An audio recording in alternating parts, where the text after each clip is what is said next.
Kopler. Andi Kopler.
Kamu delapan nih. Eh,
A rich background. So currently, he is working as a head department of clinical nutrition, a rich background of nutritional sciences in dietetics. So currently, Integran University of Medical Sciences, Integran, as a head department of. He has done his PhD in medicine and nutrition in clinical studies, in University College of London. Then he had his postgraduate certificate in nutritional medicine, University of Surrey, Guildford in London, UK, United Kingdom.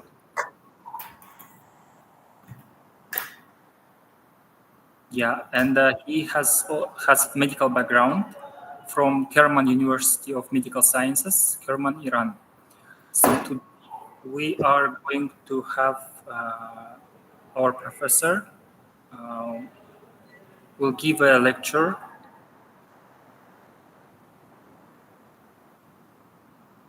about nutritional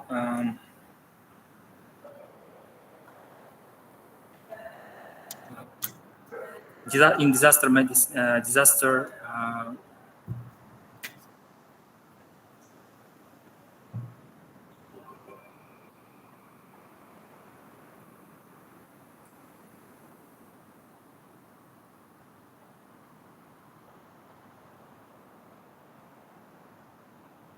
Sorry, can you hear me? Yes. Okay. So the guest lecture is a recommended dietary allowance with practical foods during disaster based on time, age, and health condition in shelters. Then we will, after the lecture, we will have some exercise about examples of solid food suitable for logistics that meet the recommended dietary allowance. Then there will be we will have short quiz from the professor, and then we will discuss together, and then we will close our today's event. So without any further ado, I wanna give speech for our Dr. Hussein. Please, if you can start your lecture. Thank you very much indeed. And I also thank Lucia and you as well as a moderator for this lecture, and also Arina. It's my honor to start this lecture about whatever that we think that it is necessary to know more about nutrition during disaster and complex emergencies. It is very important to us to know that to address nutrition in crisis state, which is vital in saving life, protecting health, and supporting recovery. We know during emergencies such as natural disaster or any armed conflict or any displacement, access to essential services like food, clean water, and healthcare is often disrupted. And this makes population, especially the most vulnerable, highly susceptible to malnutrition and disease. In this presentation, I try to provide an overview of the nutritional needs of population groups in disaster, in a complex or chronic emergency, and to provide awareness and understanding that are essential towards an effective nutrition response during a complex or chronic emergency. At the moment, we know we have a lot of complex or chronic emergency around the world. And also, we as Asians have encountered with a lot of disasters, natural disaster as well.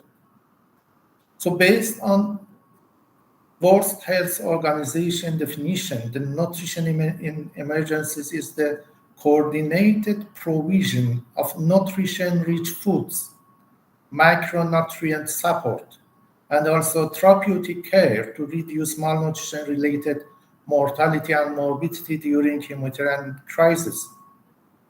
And also based on UNICEF definition, nutrition in emergencies ensures that children and women have access to life-saving nutrition services, including prevention, detection, and also treatment of malnourished people with an emphasis on infant and young child feeding and micronutrient support.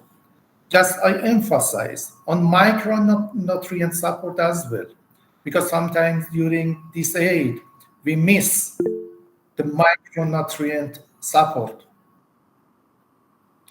So we know in the immediate wake of natural disaster, major issues that are addressed immediately following evacuation or search and also rescue operation are feeding and sheltering.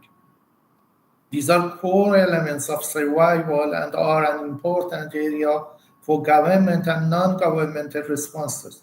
We know about NGOs that they are sometimes very applicable in terms of disaster. And in any complex humanitarian emergencies, including famine and refugee crisis, lack of nutrition is often a critical component.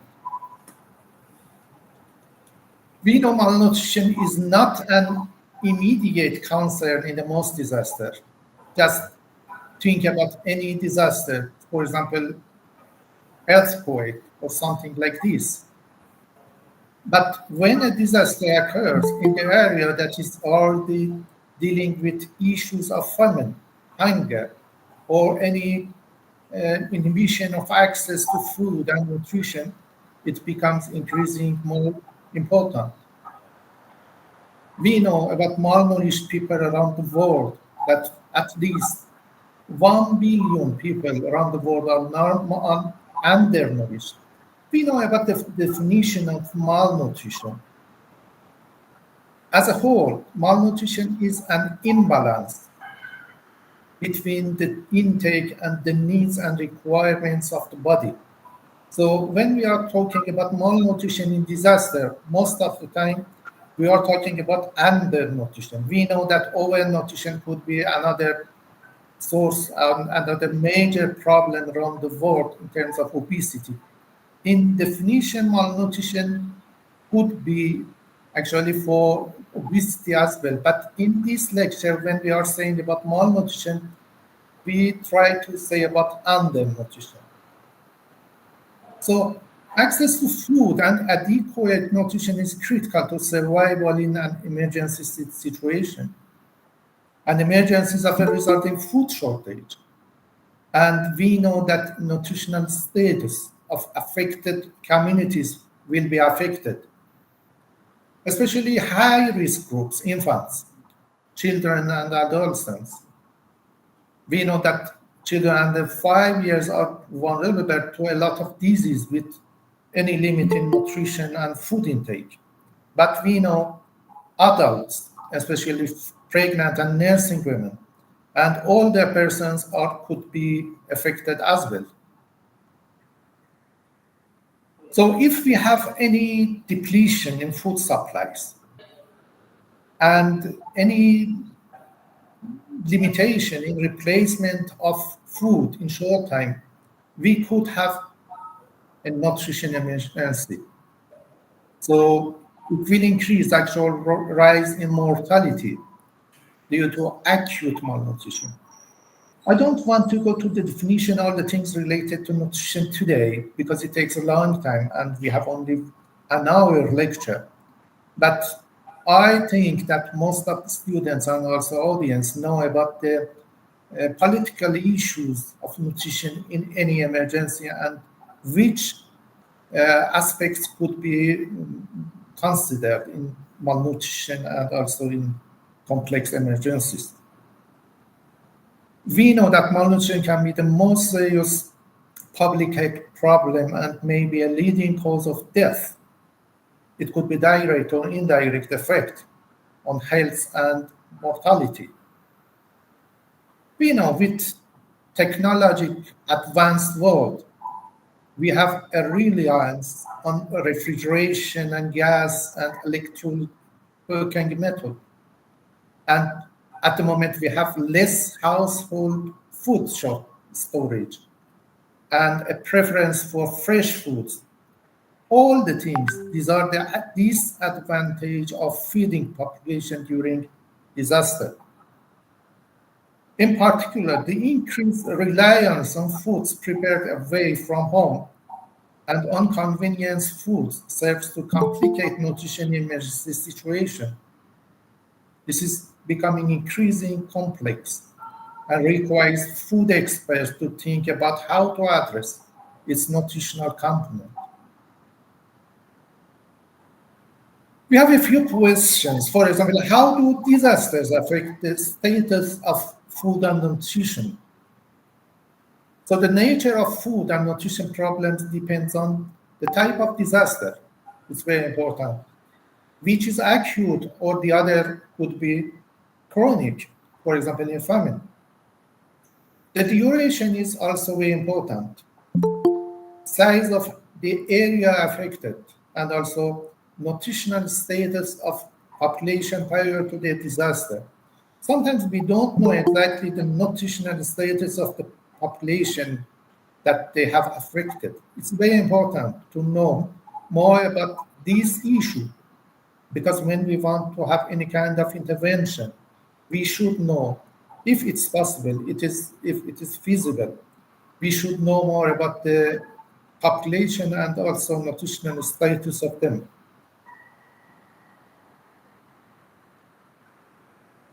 For example, in earthquake, we have little effect on long-term food supplies because the duration is very short.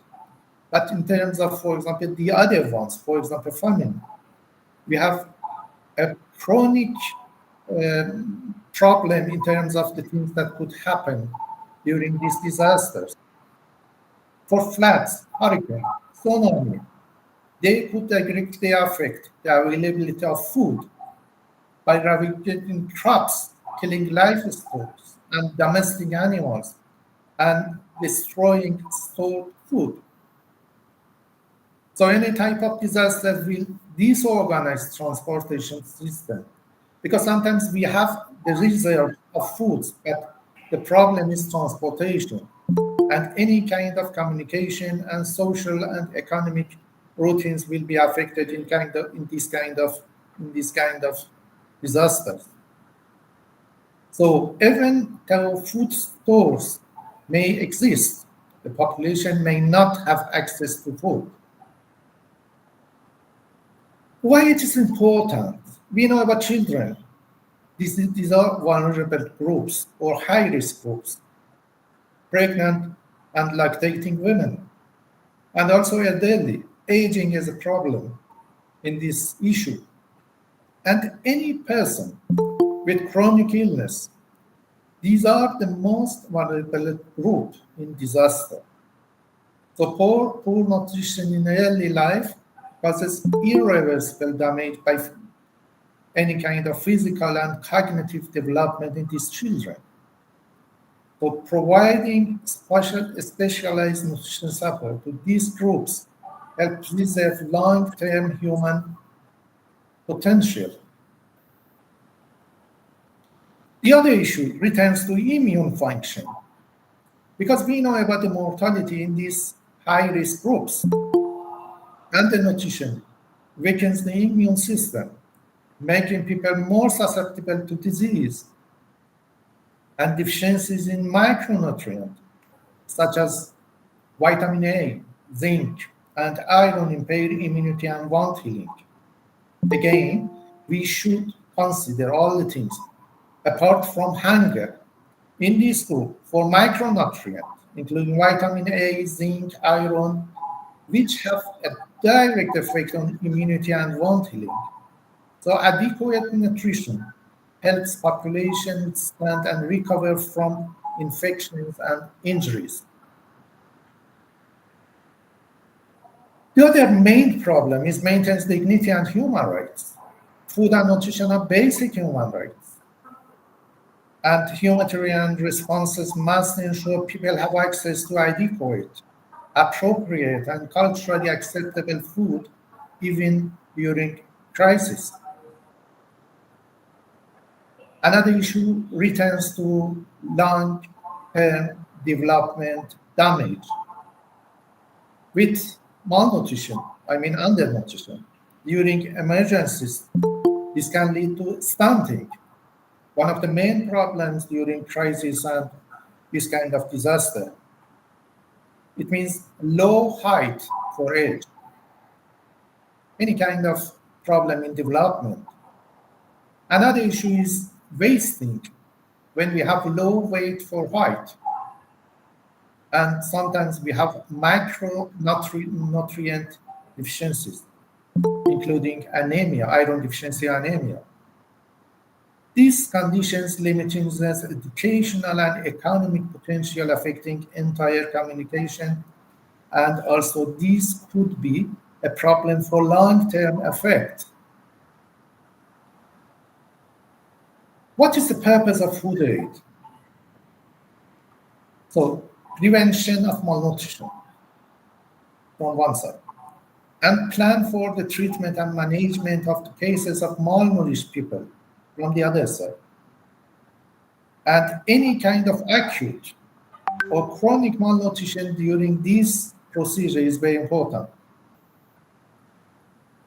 And what are the steps to follow in order to ensure an effective food aid program?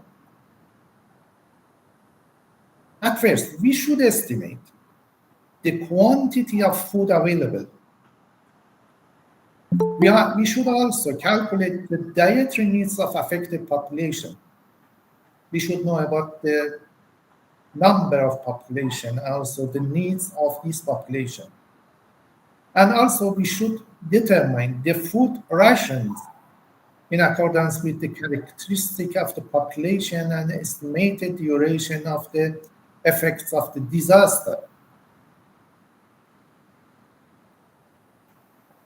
Another question returns to the priorities of food aid program during disaster. We should identify food stocks. We should know more about transportation. We should know more about storage, and at last, about the distribution. We have to monitor the food and nutrition situation closely so that the supply and rationing of foods can be modified in keeping with changing conditions. When affected population must rely solely on the distribution of emergency relief rations for extended periods, they miss the full scope of nutrients needed for health. I've already mentioned about micronutrients. Because sometimes the people don't know exactly about the requirements. They, especially in these disasters with stressful conditions, they have only a problem in terms of hunger. But we should know more about the hunger of cells, I mean the macronutrients. And also, meanwhile, we have bacteria, the problem in the bacteria in the digestive system, which is necessary for processing food. In disaster, they could not be more present. And also, these effects should be done in these people in a specialized feeding program. What is the proper management of food supplies? We should be ensured about safety and prevent the transmission of disease through food. It is another more important issue. It is very important. Any disease could be transmitted by food. So it is necessary to inspect the food received, identify and discard damaged supplies, and confirm that containers or grain stacks are in good conditions. Discard tins that are bulging or broken or rusted, and reject products whose expiration date has passed. We should verify that transportation units have not been used to transport hazardous or contaminating products. We should make sure to warehouse have good ventilation and light, and that the food is placed on stands with low air to circulate freely. And we should know more about storage of food by its date of entry so it can be distributed on first in, first out basis.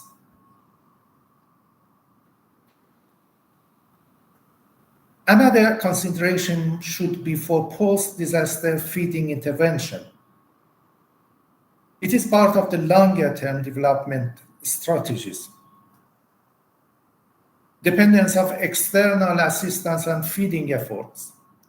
We should keep in mind that these areas prone to malnutrition, and they may have new problems with new solutions.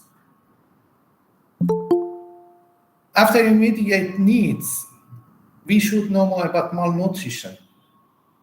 This malnutrition could have consequences for generation, especially for women who are severely malnourished. They could be infertile and they could have a problem in terms of feeding the children in terms of breastfeeding. And chronic malnutrition can affect brain development and it potentially diminishing cognitive ability in future years. So if we want to have a good and healthy community in the future, even without any disaster, we should know more about the nutritional status of this population to see what's happening over there and what's the basic requirements of this population, and especially during disaster. If we have any shortage in the food and commodities, we should know more about the consequences, and also if we could have any survey or any assessment. So efforts to protect the nutritional status of victims are critical to ensure better resilience. So 3 key points should be considered to maintain people's health: sufficient intake of water, adequate intake of food, and water and food safety. I divided these phases of emergency nutrition with initial phase, which is the first 2 weeks, from day 1 to day 14. So in the initial stage of disease, the first concern is to ensure that energy and protein requirement is met. 2 more important issues. So in this phase, estimated average daily requirement per person per day. I mean, before any kind of intervention, we don't know exactly what's happening in this population. We don't know exactly the nutritional status of these people. So for the first part, we should compensate in terms of energy 2,100 kilocalories per day and at least 50 grams of protein per day. So we have a food basket here, and we should think about the other macronutrients. You know better than me about the sources of calorie or energy in the body. So when we have any kind of intake, I mean, in terms of food, we have 3 macronutrients, which are carbohydrates, proteins, and fats. So for this production of calorie in the body with eating food or intake, we should have to know the percentage of total calorie for protein, for carbohydrates, and for fat. At least 10 to 12% of total energy should be from protein, and at least 17% of total energy should be from fat. When I am saying 17%, it should be at least, and I will emphasize about some groups that this part of energy or source of energy should be more, until, for example, 30%. And also we should know about the micronutrient intake. Some factors should be into account as soon as possible. So gender, age, activity level, environmental temperature, and pre-existing malnutrition. These are the main issues. Again, we should be in concern of totally energy and protein intake for these people in disaster area. So for initial days after the disaster, due to problems in preparation and cooking meals, pre-cooked foods are the most ideal option. The distribution of hot meals may be provided after 1 week. Sometimes, if we have some substructures, sometimes during the disaster, these substructures have been damaged. It may take a long time for the disaster manager to be able to provide warm meals to disaster survivors. So, in this phase, ready-to-eat foods, especially canned legumes, including lentil, beans, and peas, with some piece of bread, and also biscuits, and dates. These can be used in this situation. So, if you want to summarize what emergency food ration, you can see in this phase, I mean the first phase, we should emphasize on ready-to-eat food, no cooked foods, and we should use high-energy biscuits, date bars, or fortified cereals bars, or sometimes we can use canned. That these could be safe and appropriate.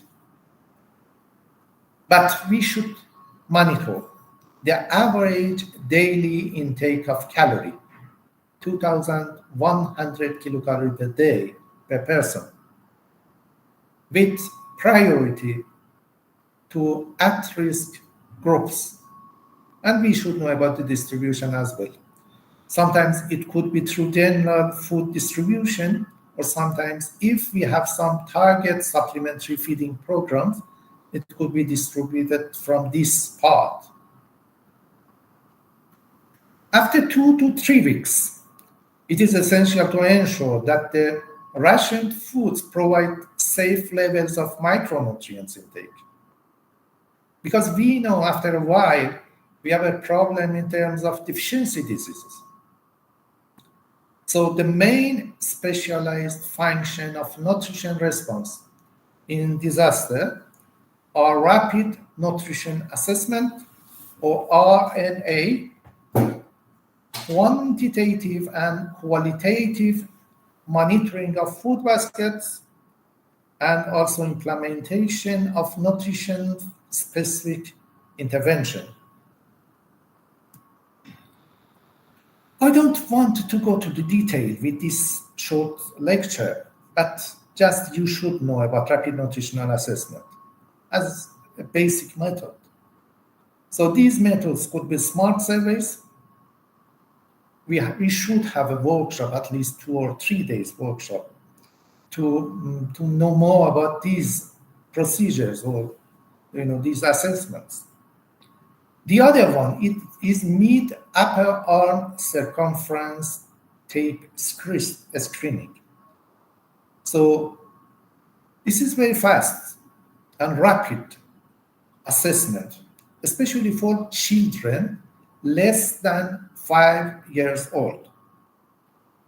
Just I have to mention here, because sometimes, for example, you are in a camp with 15,000 population, for example, refugee camp or any disaster camp. If you want to know more about the nutritional status of this population, it is very difficult, at least for the first time, on the first days, to calculate or to have any overview of malnutrition in this population. You can do this kind of assessment for children between, I have to say, 6 months to 5 years. These are the high-risk population, and then you can conclude or you can generate this rate of malnutrition for the rest of population as well. So this is quickly estimate malnutrition prevalence and identify geographic or population hotspots. Another problem which could be seen is detecting edema, which it could be seen in severe acute malnutrition. We have for all of these items definition based on the text and World Health Organization. So the time frame should be initiated with 48 to 72 hours after the onset of disaster. We have two stages of planning rations.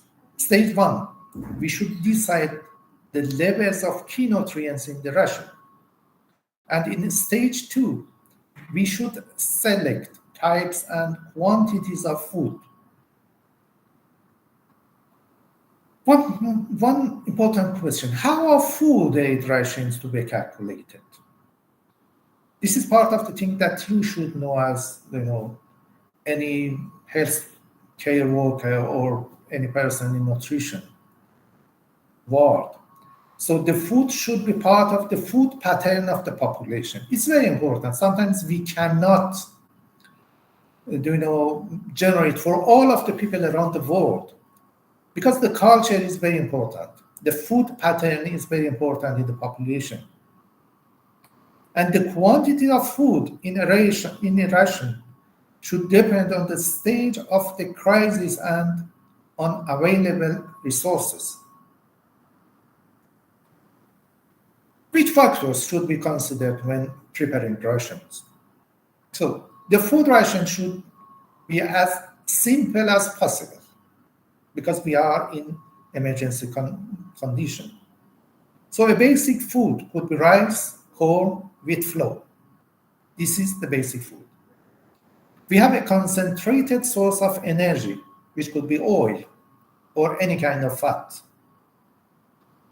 We should be very careful in terms of concentrated source of protein. It should be dried or canned fish or canned meats. Again, in this rapid phase of intervention. Dried vegetables, they are good source and excellent source of protein. But it is necessary to take cooking difficulties into the account, especially in the first days after disaster. Along with the basic ration, vulnerable groups, including children under 5, pregnant and breastfeeding women, and malnourished persons need to receive supplement. So for food basket, we have already talked about the total calorie, the total energy from protein, and also recommended micronutrient intake. And also the source of calorie or energy could be from fat. So from week 3 and beyond, so we have stabilization and recovery phase. It depends on the crisis or disaster again. So objective in this part should be restore and maintain adequate nutritional status in affected population by scaling up services, supporting self-reliance, and laying the groundwork for long-term resistance. We should put some of the things to the families based on the disaster and the stressful condition for these people. So we have GFD, or General Food Distribution. We should be ensured about household level caloric sufficiency and prevent further deterioration of nutrition. Entire affected population or vulnerable subgroup based on the assessment should be targeted. The minimum calorie intake with adequate macronutrient and micronutrient balance. I'm sure that you know more about the macro and micronutrient. So just refreshing the terms for macronutrient and micronutrients. When we are talking about macronutrients, I mean that the sources of calorie, including carbohydrates, protein, and fat. These are macronutrients. And when we are talking about micronutrients, it could be minerals and vitamins. The level of adequate intake or RDA for these items will be very low in terms of milligram or sometimes microgram, but they are necessary to be considered in any diet, including the diet in disaster. So at the end, update practice, introduction to fortified staples and inclusion of diverse food groups. It could be pulses, oil, cereals, salt, especially with iodine. You can see these tables. An example of whatever that we think about the things related to food group. And I put some previous guidelines and the new guidelines, which is in 2023 and 2025. And you can have a look later on these issues. And also you can see here about the food item and the things related to shelf life, storage needs, preparation, and all the things related to nodes of these groups. Again, these part of the thing are very important to see how it could be affected by population, especially in disaster. For example, if we need long-term storage, the following food items are best options. Freeze-dried meals. They have a shelf time of 10 to 25 years. And we have the other group, for example, biscuits. They are hard-type or survival biscuits. So they could be kept for at least 10 years. And especially if we want to prepare ourselves for any unplanned problems in terms of refugee camps or sometimes in disaster, we should have adequate sources of calorie or energy in these groups. And another thing is meal ready to eat. They have a shelf time of 3 to 5 years. And also when we are talking about canned meat, beans, and vegetables, they have the shelf time of 2 to 5 years.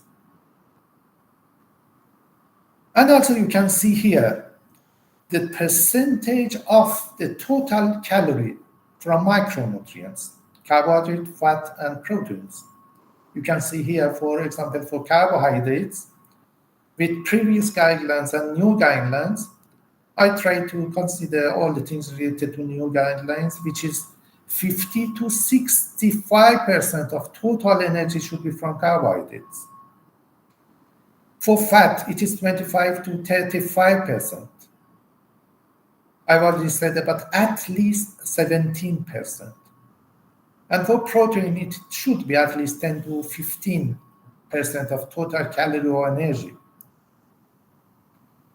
And sometimes these standards for macronutrients and emphasis on micronutrient based on any global health organization or so on, they have this emphasis for this kind of diet.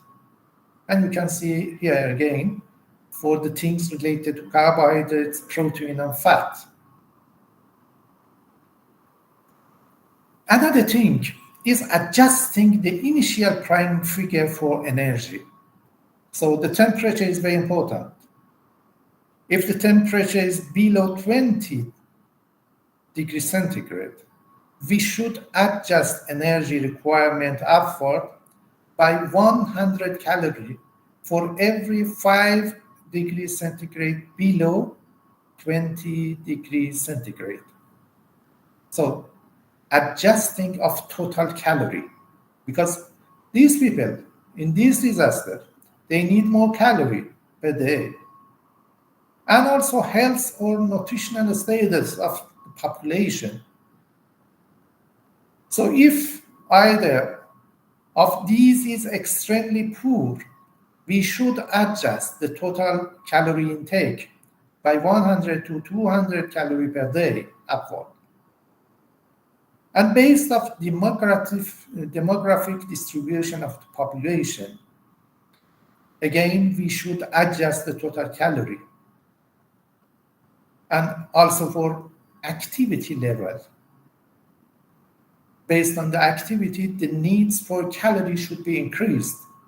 Because when we are talking about any ration or any dry food that we can give to this household family, we should keep in mind that they have this increasing level of calorie per day. And you can see in this table, for example, if we are thinking about basic 2,100 kilocalorie per day, with decreasing the temperature, we should add, for example, for 15 degrees centigrade, we should add 100 calories more.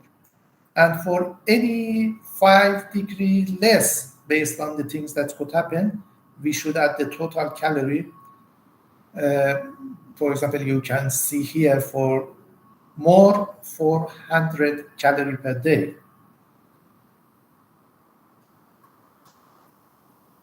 So fat requirement for young children could be between 30 to 40%.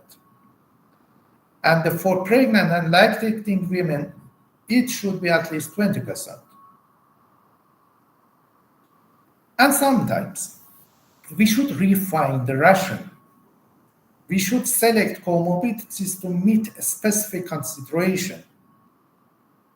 So micronutrient requirements, I mean vitamins and minerals requirements. Special nutritional requirements for the more vulnerable groups, including infants and young children, pregnant and lactating women, and also older persons.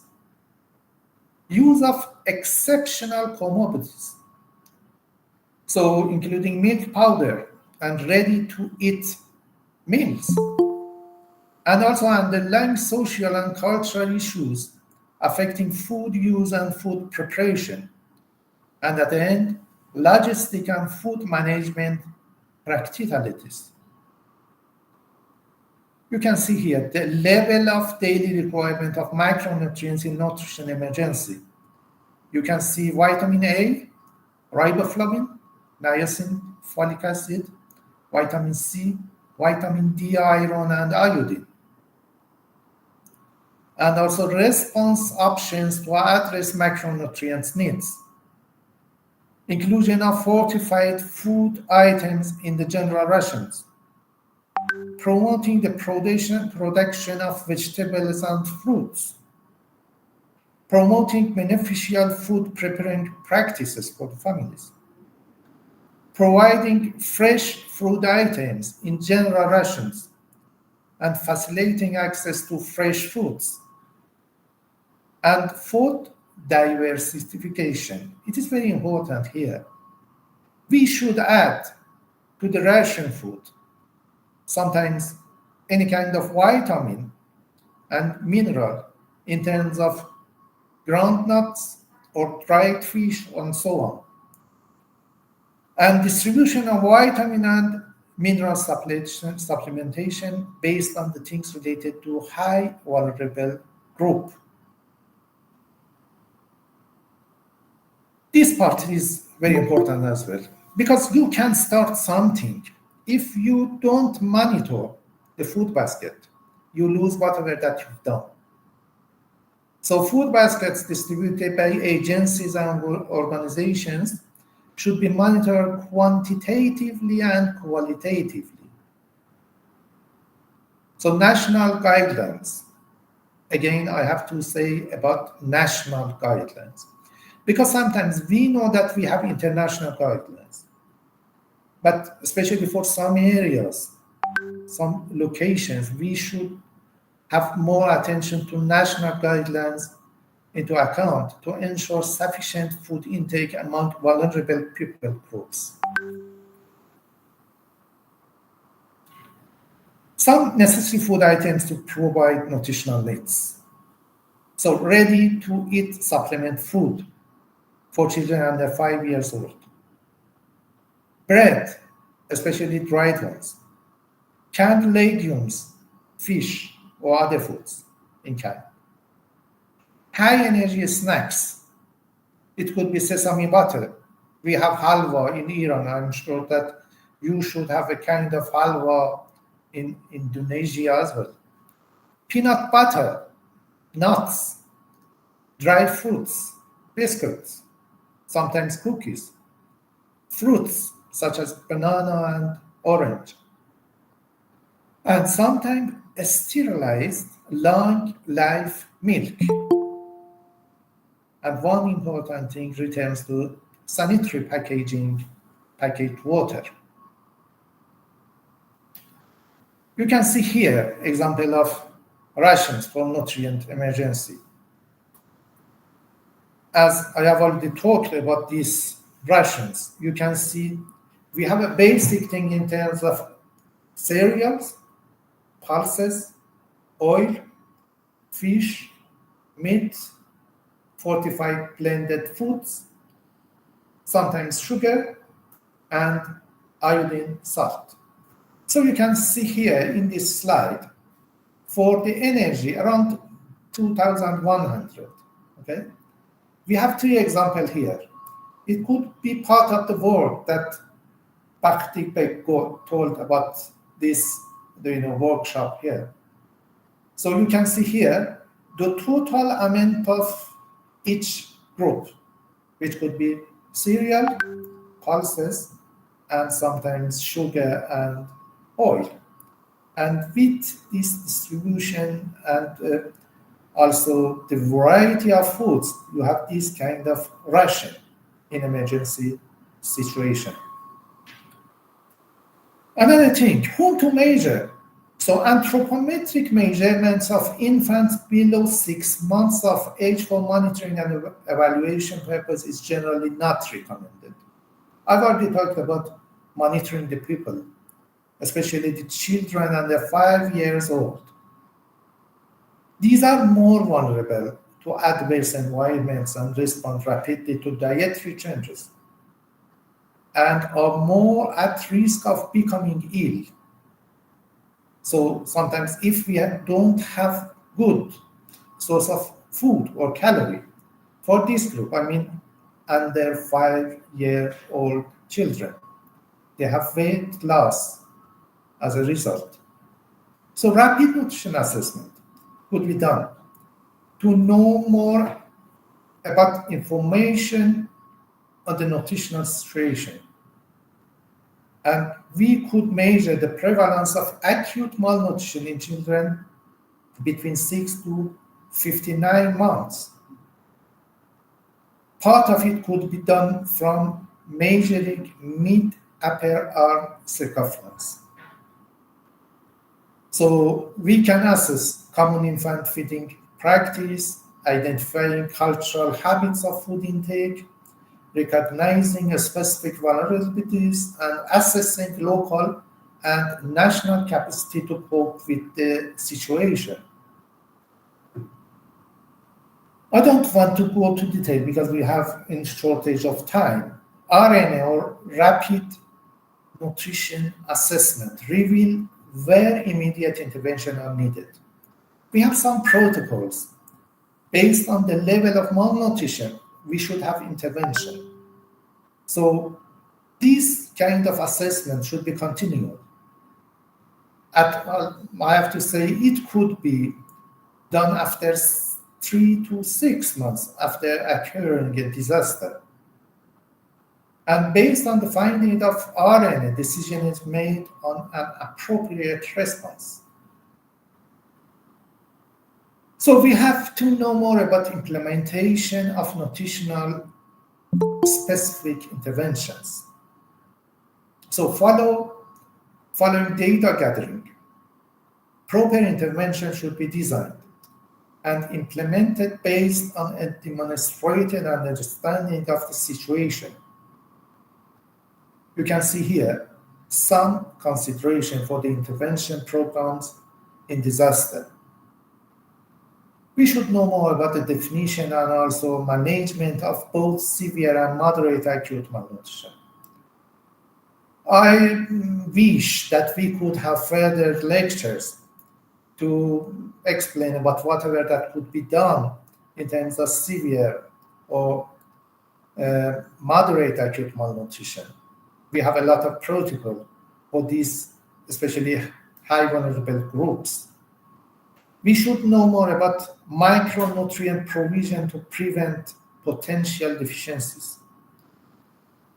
We should know more about special nutritional requirements of high-risk groups, including infant and young children, pregnant and lactating women, and also elderly.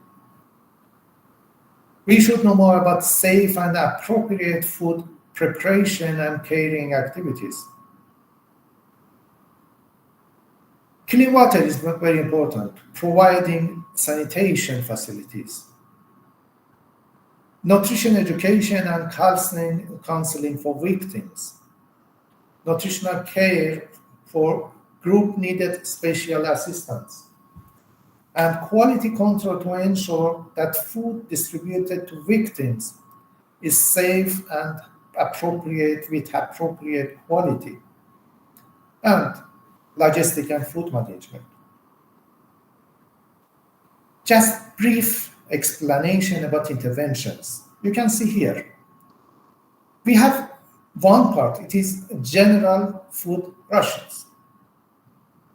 In another part, we have supplementary feeding program or SFP. It could be wet or dry. And in another issue, we have therapeutic feeding program.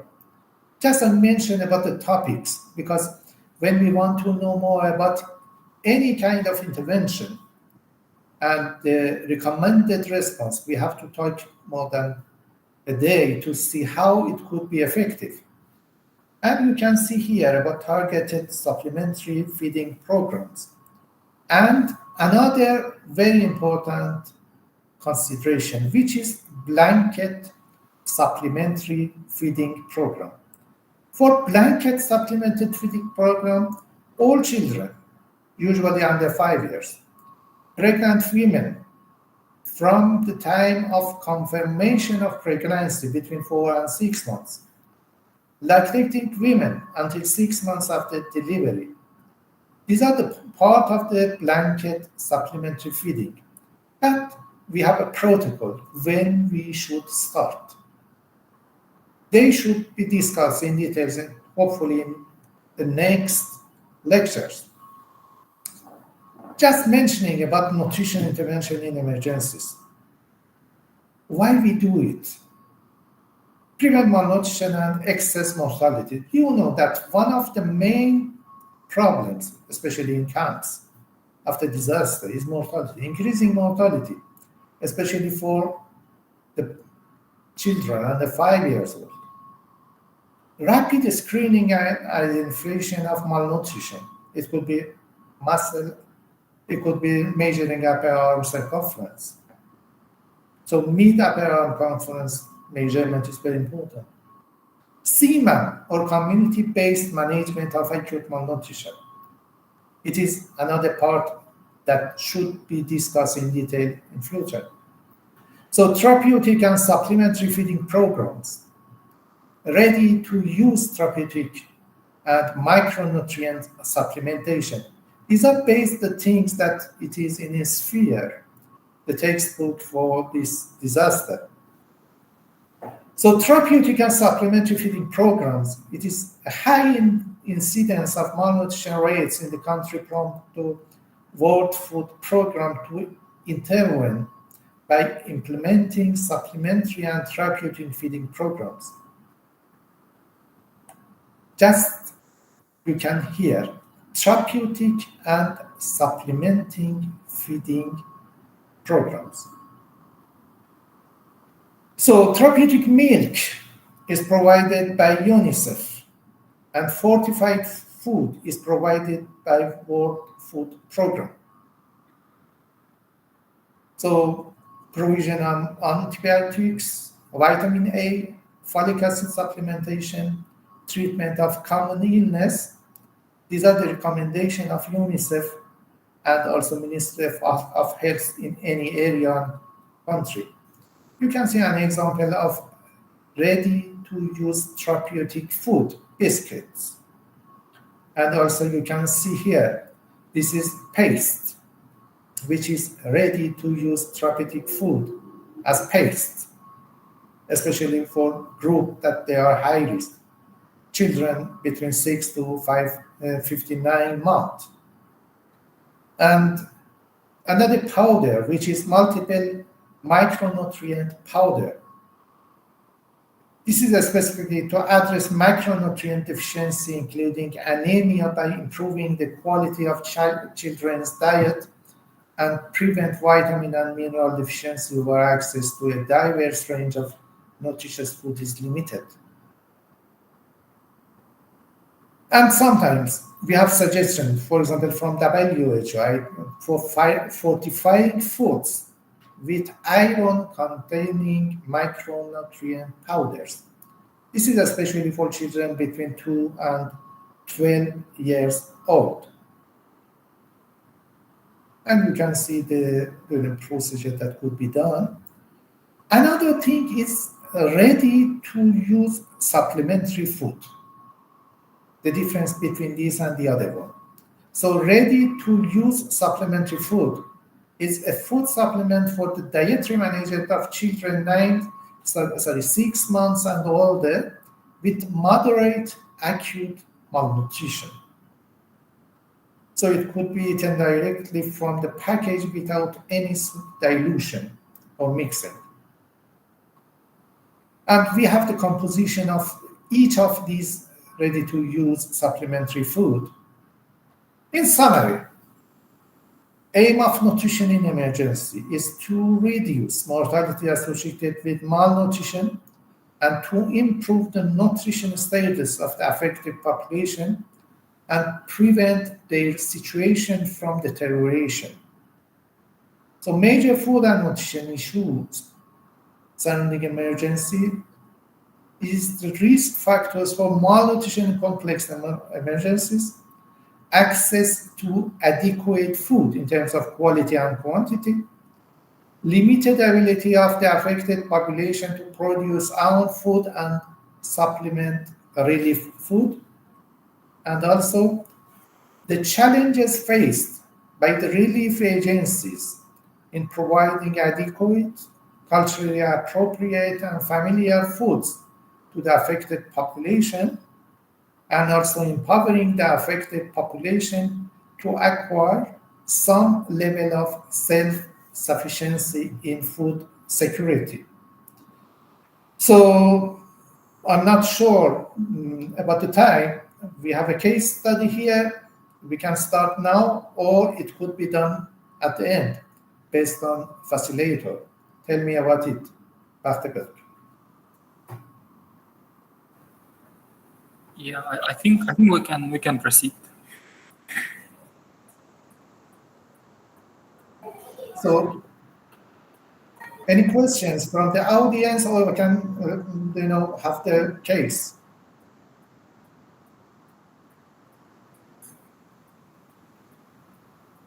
Can I start the case? Yeah. Are there any questions, maybe from audience, or we can proceed with case presentation? So we can proceed with case study. So just think about a cyclone. Familiar with the cyclones, category 4 cyclone, which is one of them is Cyclone Emily.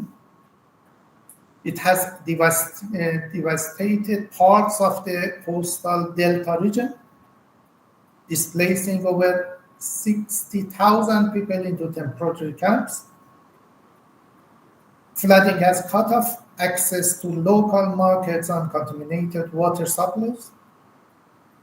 Basic infrastructure is severely damaged, and health services are limited. So we have a camp with 15,000 population. 45% of children are under 15. 5% are pregnant and lactating women. We have no electricity or refrigeration. We have limited fuel for cooking. Safe water is only available from tanker trucks. Average temperature is around 30 to 35 degrees centigrade. which is hot and humid. Initial food delivery, high energy biscuits, BP5 emergency bars, and limited supply of super cereal plus. So, in terms of assessment, the question is identifications of key nutritional risks in the camp and determination of target groups for immediate intervention and list minimum nutrition indicators you would track. For example, mid-upper arm circumference or wasting prevalence. Okay, I'm not sure how you want to organize this part. I can proceed this assessment and I can say about all the things related to this case study. In the second part, we should know about immediate nutrition response plan. I mean for the day 1st to 7th. The questions are, what ready-to-use foods or rations would distribute? So what is the basic calorie they need and its composition? How would you manage nutrition for children under 5, pregnant and lactating women, and also for general population? So for the third question, I mean week 2 transition from the day 8 to 14. What changes would you recommend as conditions stabilize? And would you shift to cash-based or market-based assistance? So these are the case study today. I'm not how we can share their idea or the audience idea. If you want to, for each part, I mean the assessment, I can explain about the case study based on whatever that you have taught and based on the things that we have done today. So for identification of key nutritional risks in the camp and determination of target groups for immediate intervention, and also the list, the minimum nutrition indication for example, mid-upper arm circumference and wasting prevalence. Just I can go for this answering the question.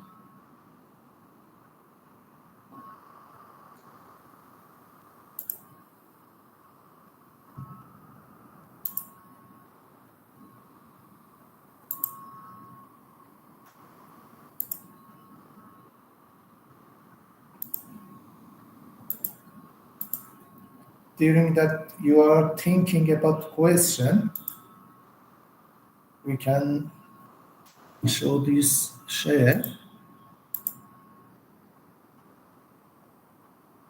If I can share with you here.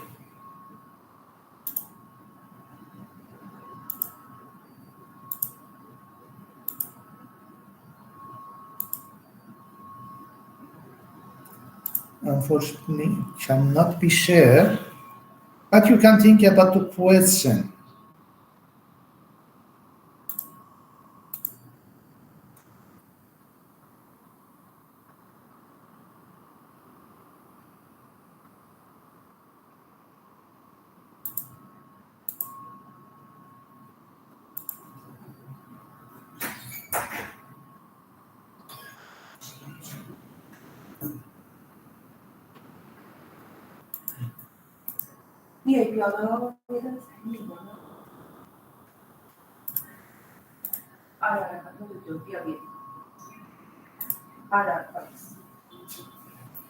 Unfortunately, I cannot share the topic, but you can talk about whatever that you think about the question. you have any idea if we can hear from our friends over there?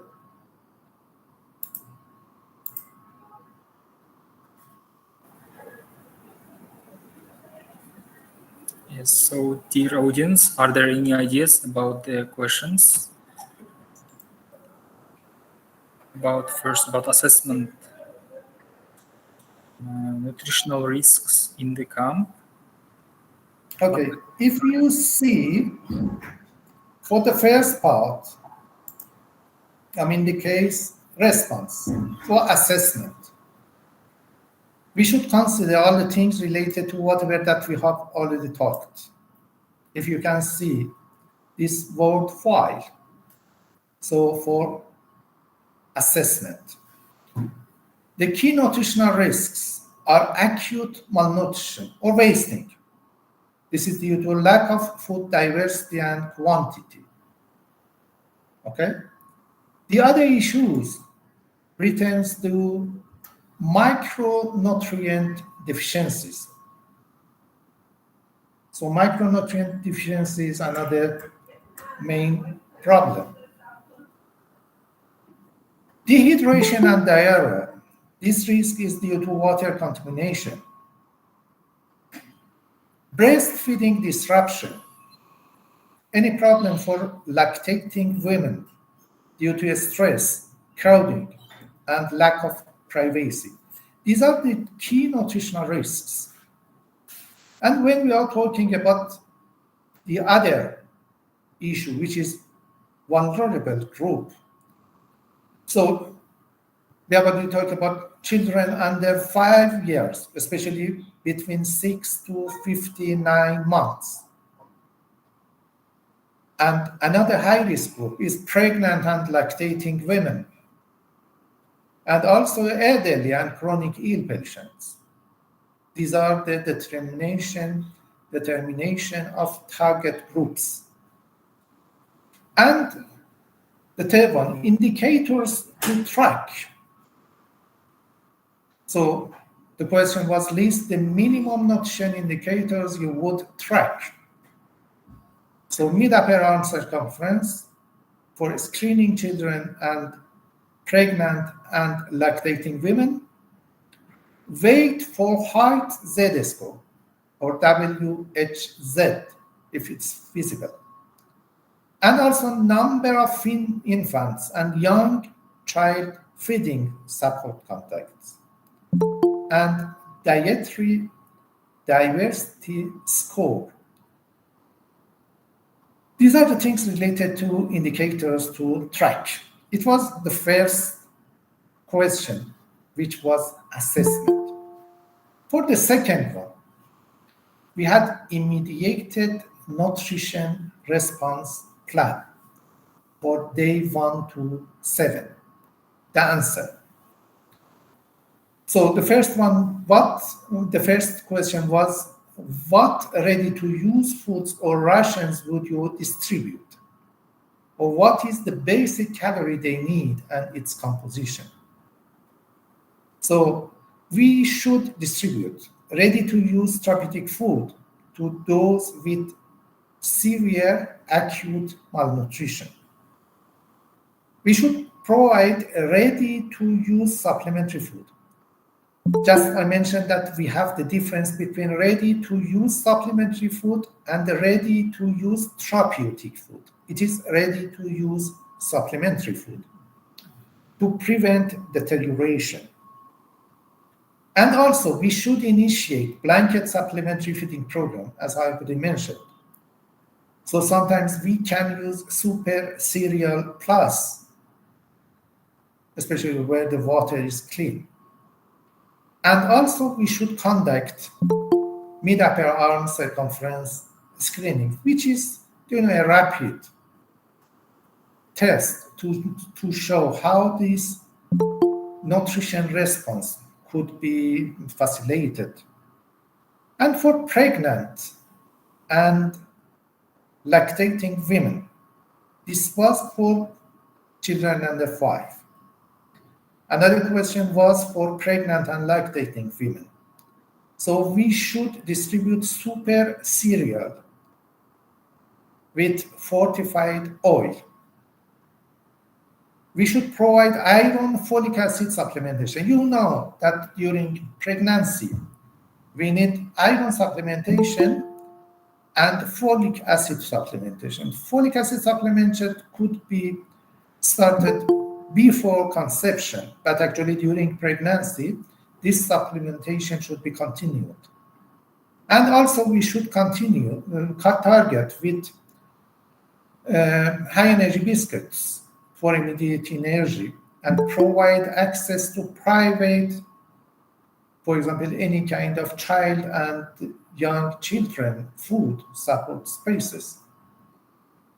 The other part for the second immediate nutrition response plan from day 1 to 7 was the question about general population. We should be ensured that each person receives at least 2,100 to 2,400 kilocalories per day. It could be from any kind of biscuits, high energy biscuits, or pre-cooked, or sometimes with legumes or cereals only if clean water and fuel are available. And also we should include multivitamin supplementation in food varieties lacking. Again, if we can have any variety in food or vegetables and fruits, it's better to use that. Otherwise, we can use multivitamin supplementation. For the third one, which is week 3 transition, I mean the day 8 to 14. So we should begin diversification. It is very important. Diversification of rations with local supply chain recovery. Sometimes we can introduce cash or water transfers if markets reopen or they can have any kind of function.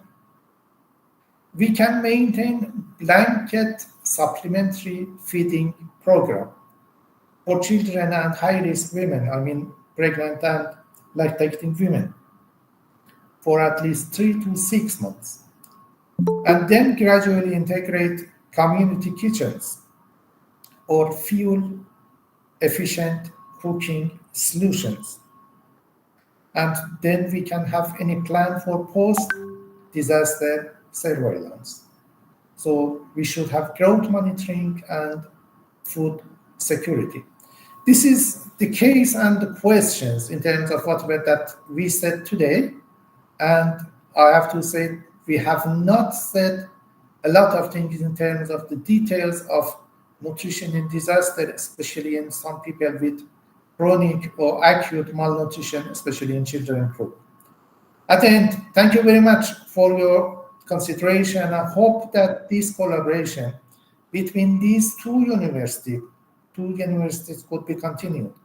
It is my great honor to have this lecture with your audience, especially in Indonesia, and we have a lot of persons in Iran as well. And I have to thank Lucia and all the persons for facilitating this lecture, especially Amin Shahbaz in Tehran and all the persons here at our university and also in University of Erlangen. Thank you very much. Okay, thank you very much, Professor Hossein-Zadeh. I wanna also wanna deliver great thanks to your for your time and for you to sharing valuable information about nutrition during disaster conditions. Yes, we didn't maybe cover a lot of details, but this gives us like overview of important aspects of nutrition during the disaster conditions. Thank you very much. And on behalf of University of Erlangen, I wanna say that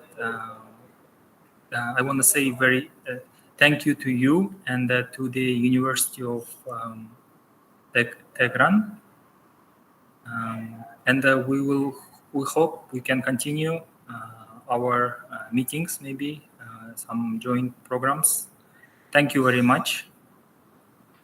You're welcome. It's my great honor and pleasure to have this kind of lecture with our, people around the world, academic members, and any person who is, facilitating the things related to disaster, and also the main issue in disaster, which is nutrition in disaster.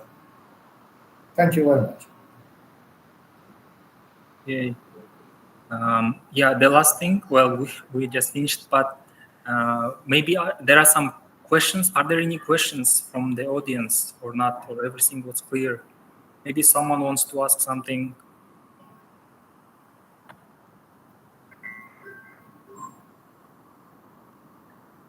If not, maybe I can ask one question, Professor.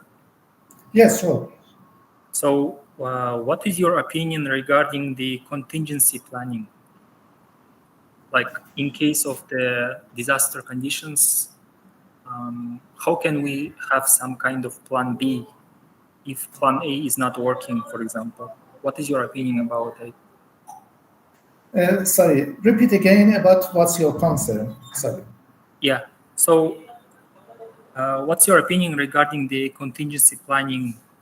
Is it necessary to develop some kind of plan B if plan A is not working? Sure. Because actually in the first steps of this kind of assessment, because we don't have any good assessment of whatever that we know, we have, especially for acute disaster, it means that we don't know exactly what's happening over there. And when we have to plan, the first plan is whatever that I've said. And based on things that could be happened, we could another situation analysis. And based upon the things that could be happened, we should consider all the things related to plan B.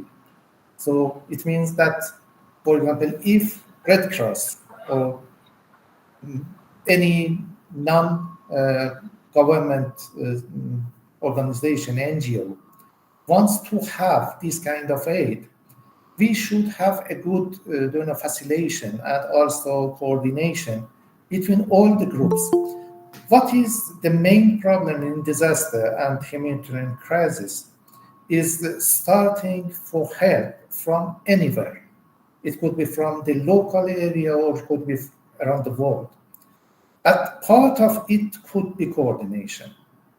With some incoordination, uncoordinated problem, we have a lot of problems. So a group or a team should be facilitate all the things. And if we cannot do anything for plan A, we should replace plan B for all the things. So, for example, if there is an earthquake, the main problem is different with the flooding. So the things related, for example, in refugee camp or famine, which is chronic, is completely different from the acute disaster.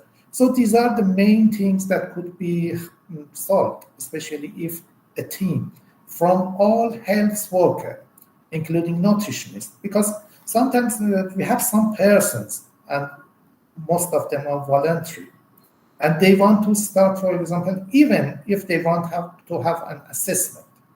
If we don't have the criteria or the algorithm or the protocol for any intervention, we will waste our time without any outcome.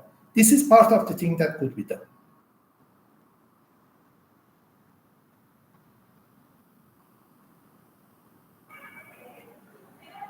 Yeah, okay. Thank you very much for your answer. Are there any questions from the audience?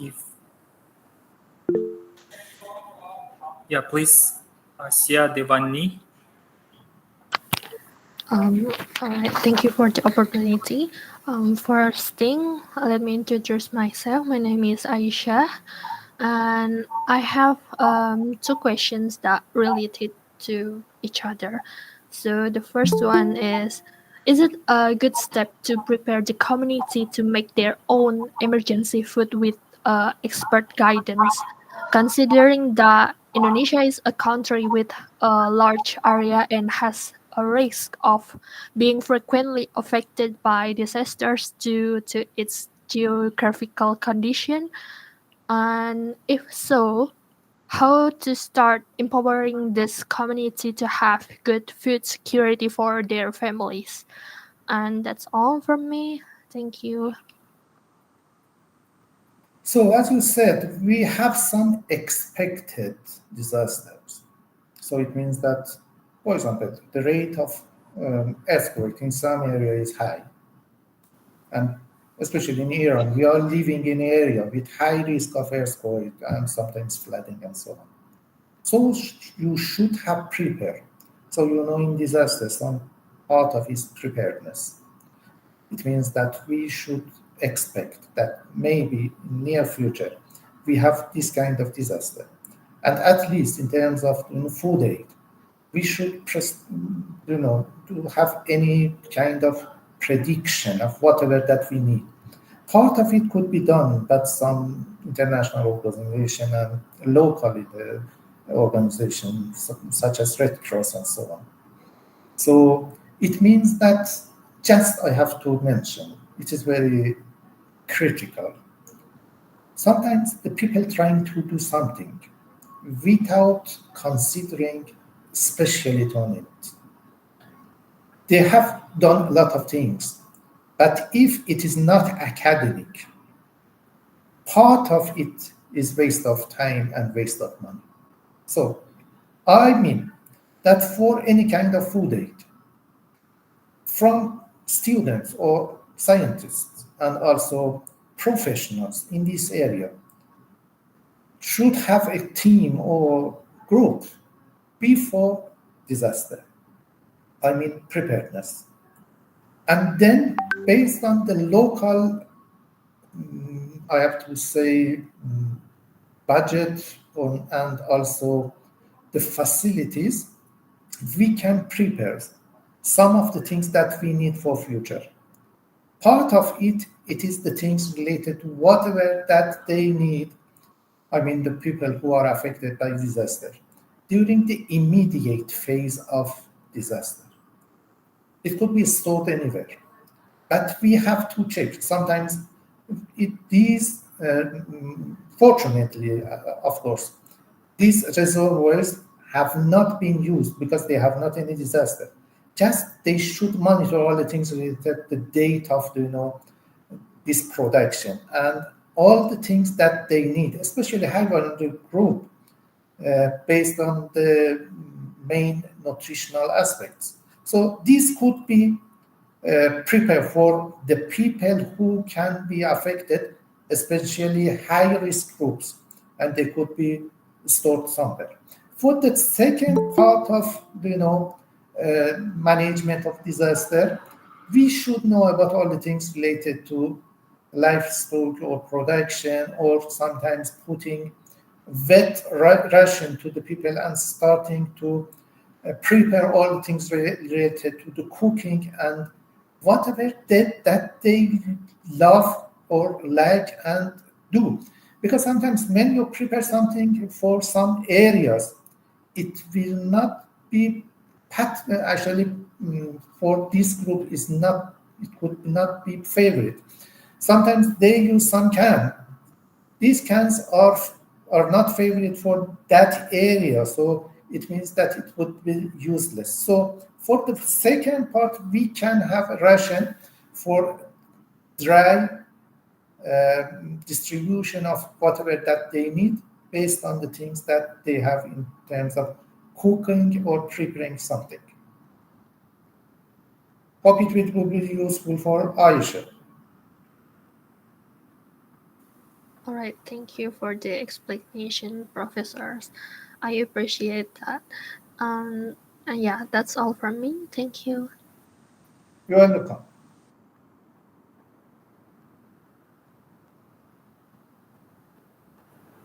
Thank you, Asia Devani. Are there any other questions? Who wants to ask something?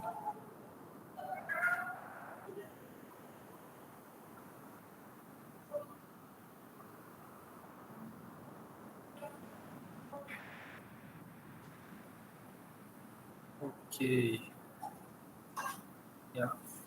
If there are no any other questions, I think we can finish today's meeting. And thank you very much again, Prof. Sainzadeh, for your time, for your sharing your information about nutrition in emergency cases. You're welcome, and it's my pleasure to have this lecture with you and the audience over there. And also, I will be ready for future to have any other, similar collaboration with your university, and especially did not know about Tehran University of Medical Sciences, which could be, a good part of collaboration for any university in Asia or around the world. Hope to see all in Iran and hope to see you in future lectures as well. Thank you very much. Thank you very much. Arina, thank you very much. Okay. Prof. Wait to see you in Indonesia. Okay. You have a lot of work during this time, and I'm very grateful to have this, people around the world, and also thanks for our persons in our school, especially Mrs. Shahbozi. Okay. Maybe Bahit, take the picture, please. Bahit, to documentation. To all participants can open a video. Yeah, if you can.